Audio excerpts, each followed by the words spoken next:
All right, let's talk about making your AI interactions way more effective.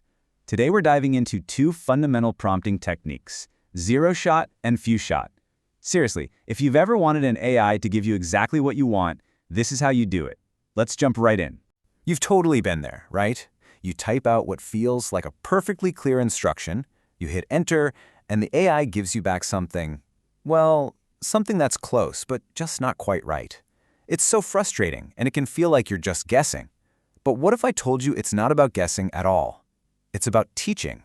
You see, it all comes down to this idea of prompting, which is really just the way we give instructions to an AI. Think of it like this. It's the art of asking the right question in the right way to get the right answer. And it turns out, how we structure those instructions makes all the difference in the world. So let's kick things off with the simplest method, the one you're probably already using, maybe without even realizing it has a name. This is called zero-shot prompting. And the zero part is literal. It means you provide zero examples. You're just banking on the fact that the model has been trained on a mind-boggling amount of text and can kind of figure out what you need. It's like asking a friend who's a fantastic cook to whip up a dish they've never actually made before. You just give them the name of the dish and trust their skills to handle the rest. And you know what? For a ton of common tasks, this works beautifully. Take translation, for example.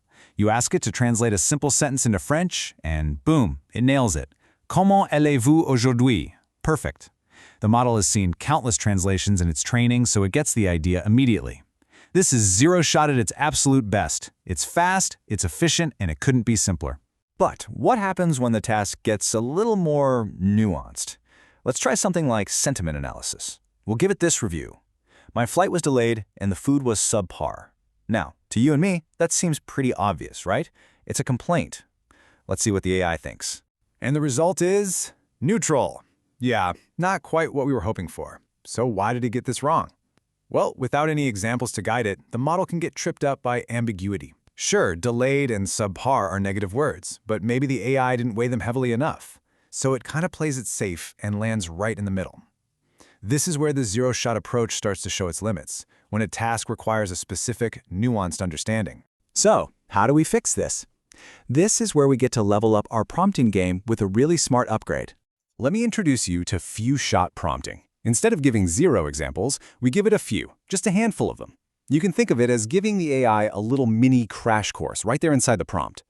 By showing it what a good answer looks like for a similar task, we're basically guiding its thinking and setting it up for success. And believe me, the difference is night and day. Look at this. Our first zero-shot attempt completely failed, calling the review neutral. But now, with the few-shot fix, all we did was add two super clear examples, one positive, one negative, right before our actual question. And with just that tiny bit of context, the AI correctly classifies our review as negative. A couple of examples completely changed its understanding and gave us a much more accurate result. Okay, so we've seen them both in action. Zero shot is quick and dirty, while few shot is more precise. So the big question is, how do you decide which one to use and when? Let's break down the strategy. First, let's just talk about performance, because this is a real game changer. In studies on sentiment analysis, a zero-shot prompt might get you around 73% accuracy, which, is okay. But by adding just a few examples with few-shot prompting, that accuracy jumps all the way to 83%. That's a full 10% leap. In the real world, that's often the difference between a tool that's useful and one that's just plain frustrating. So here's the bottom line. You got to pick the right tool for the job.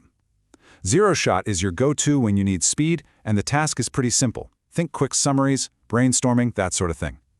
But the moment you need precision, or you're dealing with a more complex task that needs a specific tone or structure, that's your cue to switch to few-shot prompting. So to get really specific, you'll stick with zero shot for things like a general-purpose chatbot, answering straightforward questions, basic language translation like we saw before, or getting a quick summary of an article. Basically, if the task is common and doesn't have a lot of hidden rules, zero shot is going to be your most efficient choice. But you'll want to switch gears to few-shot for any precision work.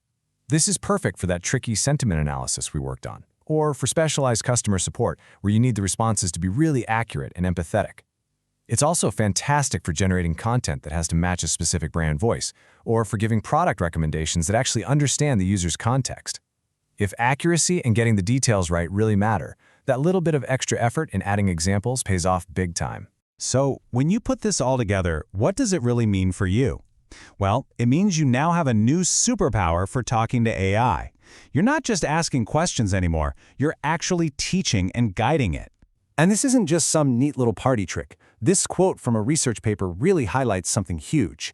It says few-shot prompting can be an alternative to fine-tuning. Fine-tuning is this really complex process where you have to retrain an entire AI model on new data. The fact that you can get comparable, expert-level results with just a cleverly written prompt is, well, it's incredible. Now, let's be realistic for a second. This isn't a magic wand.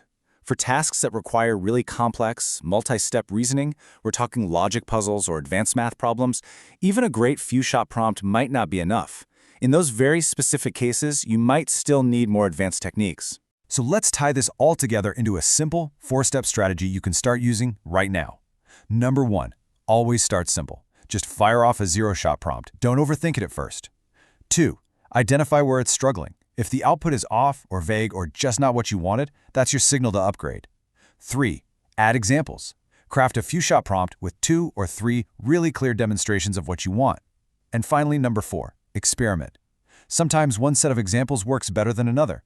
Play around with them, refine them, and see what gets you the best results for your specific task. And there you have it. That's the difference between just asking an AI to do something and actually teaching it how to do it. You've officially leveled up from being a simple user to a prompt engineer. So the only question left is, now that you know the rules of the game, what's the very first thing you're going to teach an AI to do?